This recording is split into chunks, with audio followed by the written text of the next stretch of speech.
c'est trop bien. Bon, c'est trop cool, je viens d'essayer mon lit. Et du coup, bah c'est bon, c'est hyper confortable. Il est juste trop long, comme prévu.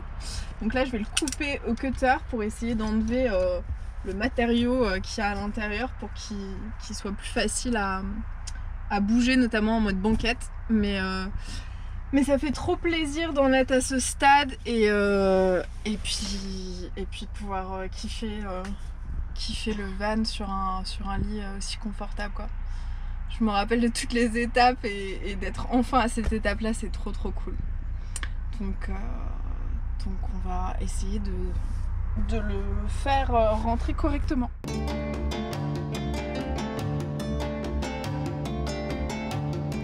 Donc le matériau en fait c'est de la mousse. Du coup je vais juste couper la mousse et ensuite recoudre le surplus de housse et ça devrait le faire.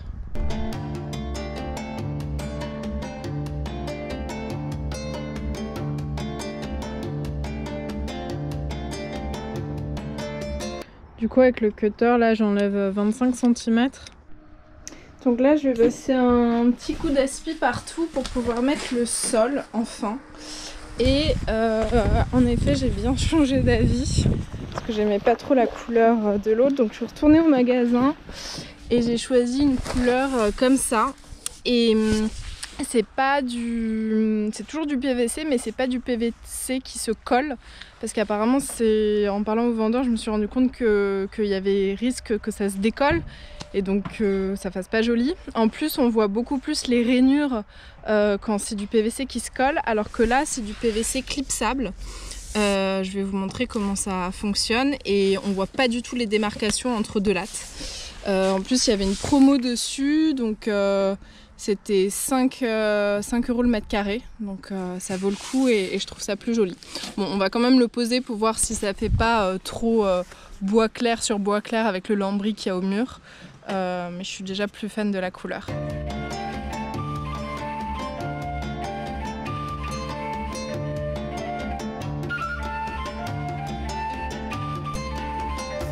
Bon, voilà ce que ça donne du coup.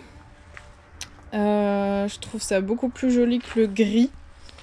Après on reste dans des tons très beige, mais je me dis que je mettrai avec la déco d'autres touches, d'autres couleurs. Parce que ça fait beige là, mais je trouve ça beaucoup plus joli que le gris. Donc je pense que je vais partir sur ça. Du coup c'est du PVC clipsable. Donc en fait ça vient se clipser à ce niveau-là et puis ça se coupe au cutter facilement. Et puis là j'ai de la chance parce que les lames font exactement la largeur du camion jusqu'au meuble. Donc comme ça j'aurai pas trop de découpes à faire. Je vais devoir faire des découpes là et un peu là-bas. Mais c'est plutôt pas mal. Donc là pour le bord je suis en train d'enlever au cutter avec 2 coups de cutter, c'est assez facile, toute la bande pour que ça vienne vraiment épouser le bord du camion. Après avoir posé le plancher partout, il me reste des chutes. Donc j'ai coupé des morceaux pour venir combler les manquements sous les meubles. À la fois pour que ça fasse joli, mais bon, ce sera sous les meubles donc on le verra pas.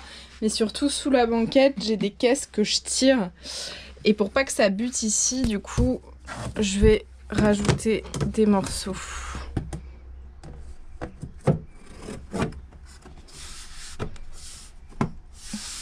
Après des heures, je sais pas si j'ai passé des heures, mais de longues minutes à savoir comment j'allais fixer ce placard. Je voulais mettre des charnières ici pour qu'il s'ouvre comme ça. Et finalement, eh ben, il s'ouvrira comme ceci. Hop. Et voilà.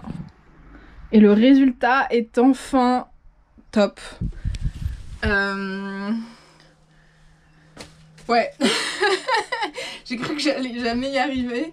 Mais comme quoi, en fait, c'est ça en fait. Moi, je dis pas du tout que c'est ce qu'il faut faire, mais j'ai jamais vraiment fait de plan, genre vraiment en amont de tous les meubles que je voulais faire. En fait j'ai l'impression que c'est au fur et à mesure que j'avançais que j'avais des idées pour l'aménagement et que j'ajustais en fait. Ce meuble là, en fait c'est le fait qu'il soit si petit qui m'a donné l'idée de faire comme on voit souvent dans les cuisines, un meuble avec 3 tiroirs comme ça. Mais au départ je m'étais absolument pas dit que j'allais faire ça.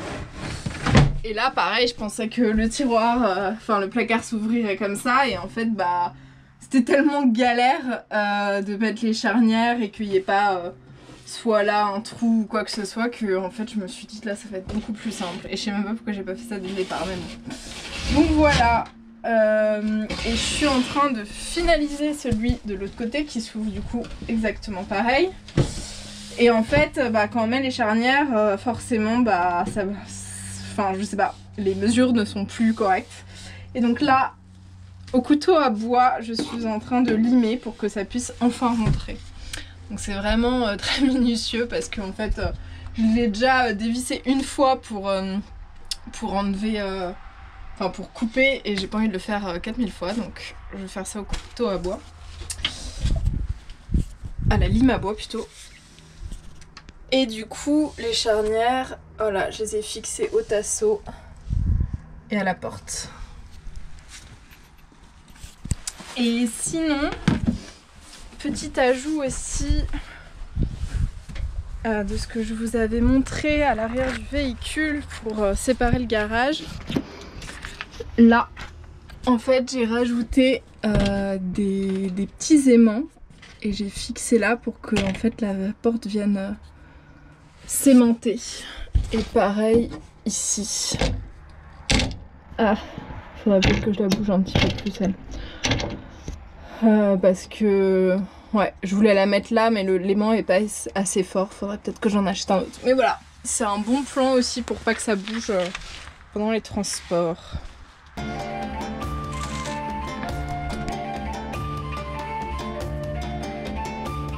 Ces petits bouts de chou d'amour. Il vient faire la découverte du van. Un petit bout.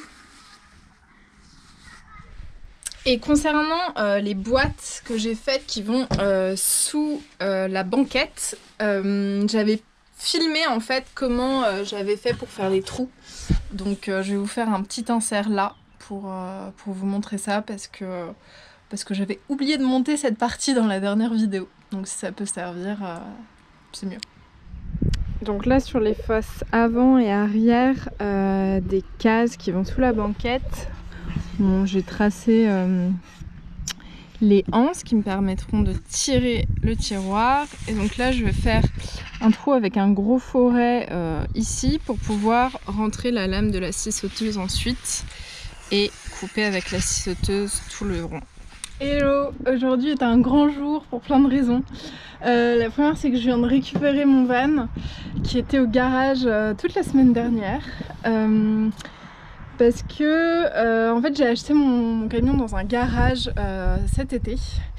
Et depuis que je l'ai acheté, j'avais des problèmes avec le kit d'embrayage. Donc ça a été toute une aventure pour se rendre compte d'où venait le problème, parce que ça sentait mauvais quand je conduisais. Donc d'aller voir des garages pour me rendre compte que c'était le kit d'embrayage. Ensuite d'aller voir plein de garages différents pour faire des devis, pour voir pour combien j'allais en avoir.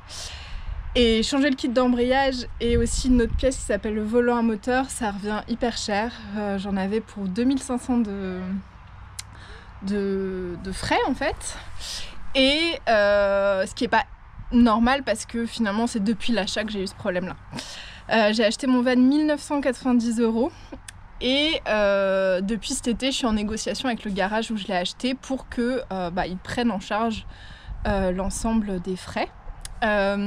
Et en fait leur discours ça a été soit vous revenez et on regarde tout ça, ou soit vous trouvez un garage pour le faire là où vous êtes et nous on paye les pièces et vous payez la main d'œuvre. J'avoue que j'avais plus confiance en ce garage là de m'avoir vendu un véhicule où finalement c'est très clair que le kit d'embrayage fonctionne plus. Donc j'ai décidé de trouver un garage là où je suis pour m'éviter de faire un aller-retour, un plein, enfin je sais pas combien de plein d'essence, et en plus de ne pas avoir confiance en la personne qui allait régler tous ces problèmes. Et donc j'ai réussi finalement à ce que le garage d'origine me paye toutes les pièces. Et donc j'ai dû payer que la main d'œuvre qui m'est revenue à 500 €. Ça fait une grosse somme, mais voilà, c'est fait. Je suis enfin contente de plus stresser à chaque fois que je prends le volant, de peur d'abîmer quelque chose en plus. Donc voilà, il est presque tout neuf. C'était chouette aussi la semaine dernière d'avoir une semaine sans lui, parce que j'avais pas cette culpabilité de ne pas travailler dessus, parce que il est au garage. Et donc là, je suis contente de le retrouver, de continuer les travaux. L'objectif c'était de finir fin mars, donc il me reste un mois. Voilà. Et donc la deuxième raison, c'est que je vais poser ma fenêtre maintenant, donc sur la porte latérale. J'ai acheté de la colle pour pare-brise. Là je suis en train de faire chauffer de l'eau pour plonger la colle, enfin comment on appelle ça, la cartouche de colle dans de l'eau chaude pour que ça soit plus facile de sortir la matière. Donc voilà, de la colle pour pare-brise que j'ai acheté au même endroit où j'ai acheté ma fenêtre. Je vous mettrai sous la vidéo la référence exacte de ma fenêtre, parce que ça aussi c'était une aventure de trouver la bonne référence. Il y a des fenêtres où là il y a une démarcation pour que la fenêtre puisse s'ouvrir, mais moi j'avais vraiment envie d'avoir une belle vue depuis la banquette, et donc j'ai choisi une baie fixe qui ne s'ouvre pas, mais qui prend vraiment une bonne partie de la porte, donc la vue devrait être chouette.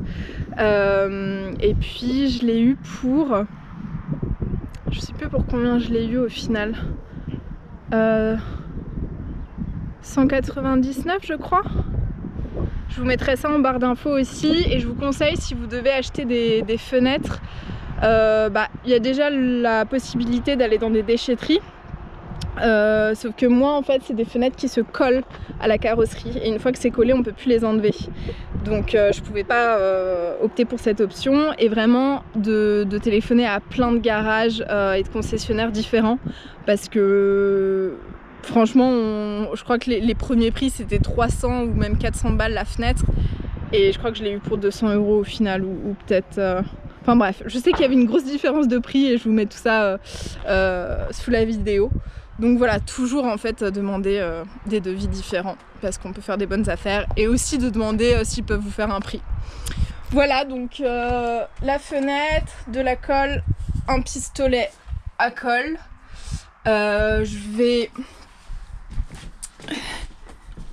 Je pense... J'arrive plus à ouvrir ma porte. Bah alors... Hop.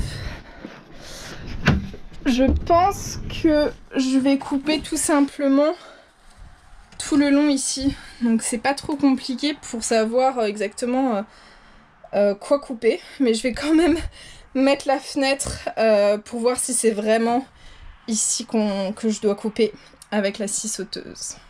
C'est parti.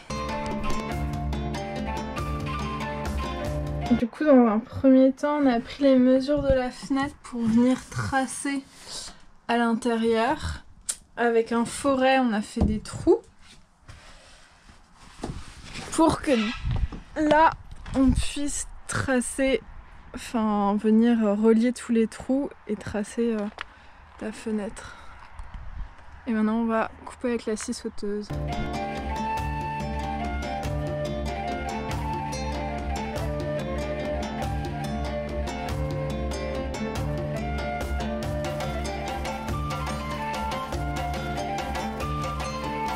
Ça y est, il y a un trou.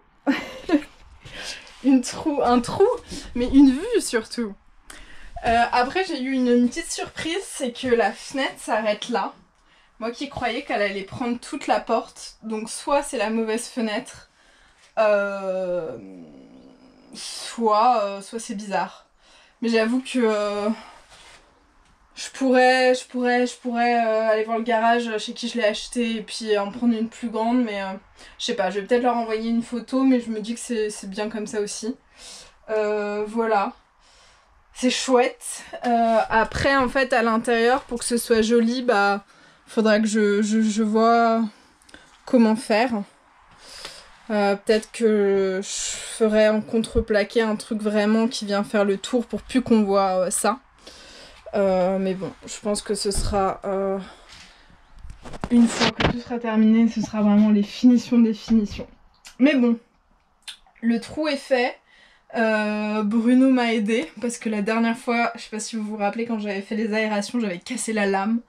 Donc je me dis, et c'est plutôt chouette d'être à deux pour voir qu'est-ce qui coupe, un à l'intérieur, un à l'extérieur. Et puis tenir la tôle aussi parce que elle bouge beaucoup et du coup pour continuer avec la scie sauteuse c'est plus compliqué quand la tôle bouge. Voilà. C'est assez fou à quel point c'est hyper léger cette tôle quoi. Mais bon, voilà. Assis sur la banquette, ça fera quelque chose comme ça. C'est déjà beaucoup plus lumineux. Et c'est cool d'avoir un paysage. Je vais continuer là à faire les mesures et à couper vraiment ce qu'il faut. Et puis continuer ensuite. Et une fois que le trou sera vraiment parfait, et ben on pourra coller.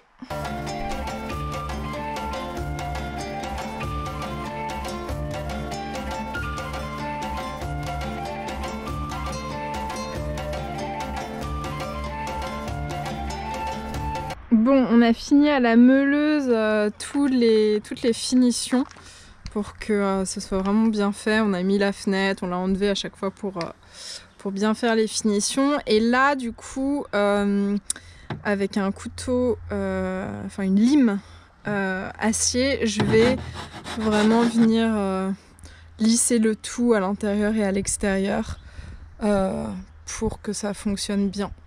Et la meuleuse, en fait, on l'a surtout utilisée parce que là, il y avait une double couche à couper et avec la scie sauteuse, ça risquait de casser la lame. Donc avec la meuleuse, au final, c'était pas mal pour les finitions.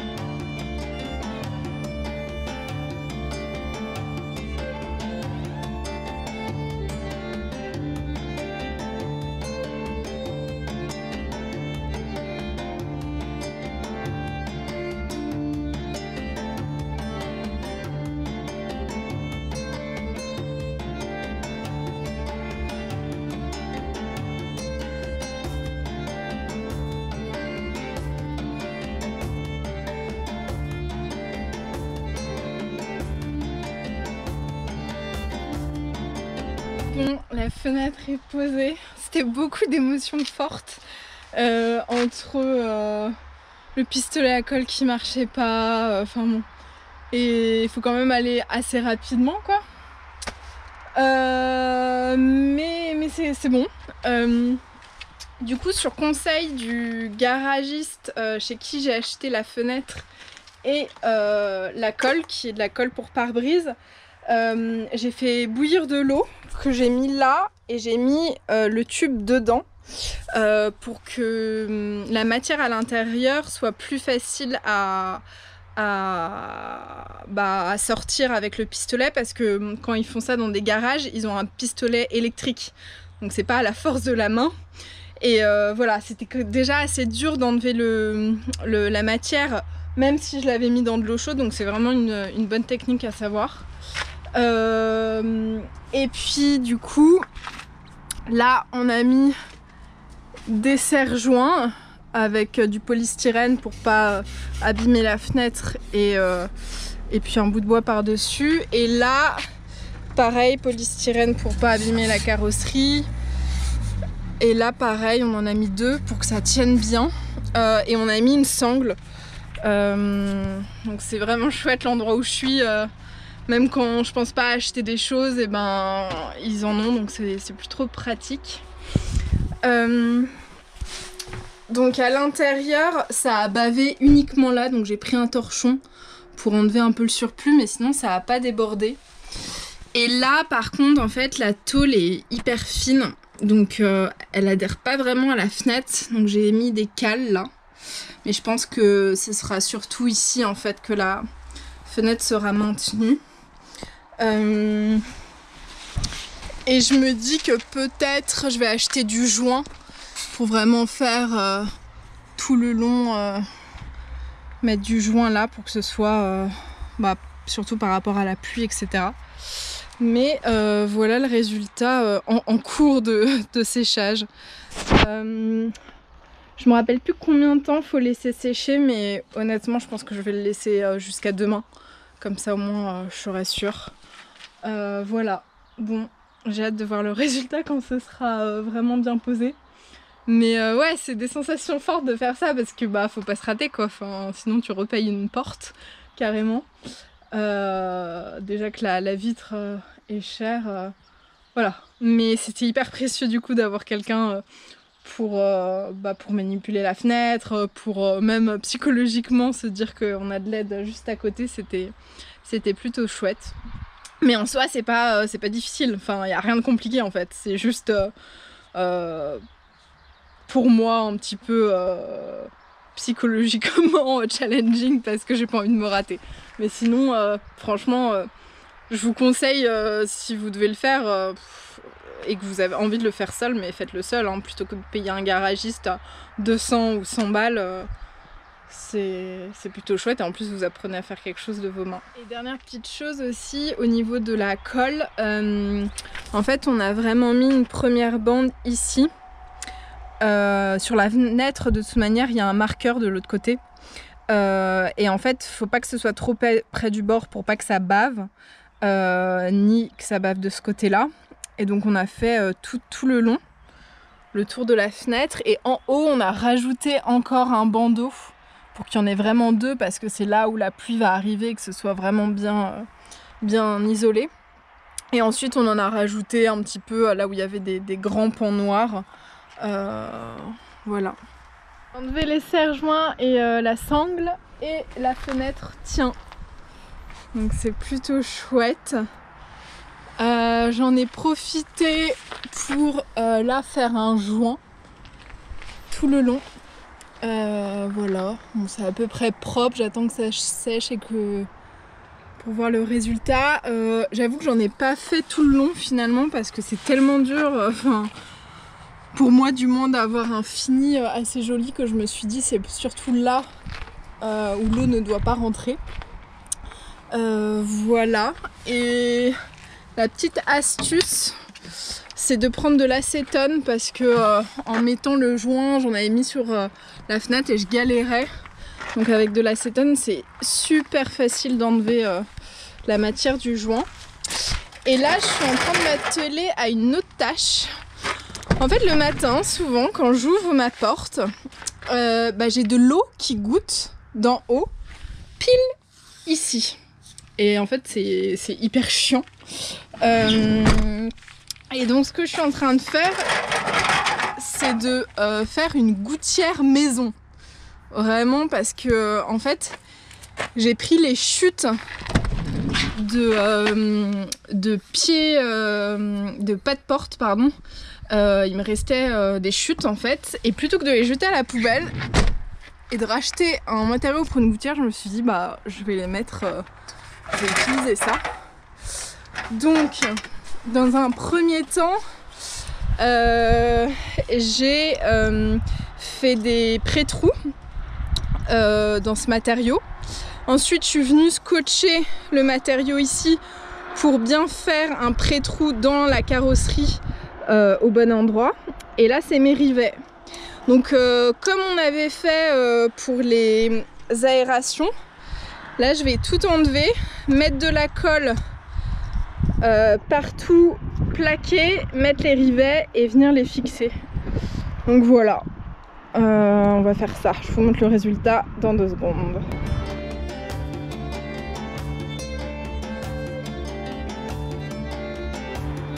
Et voilà le résultat J'ai mis tous les rivets. Bon, la colle bave un peu, mais pour être honnête, je vais laisser comme ça parce qu'une fois qu'on descend, on voit vraiment rien. Donc je vais laisser comme ça. Il y a une étiquette là qu'il faut que j'enlève. Mais c'est plutôt chouette.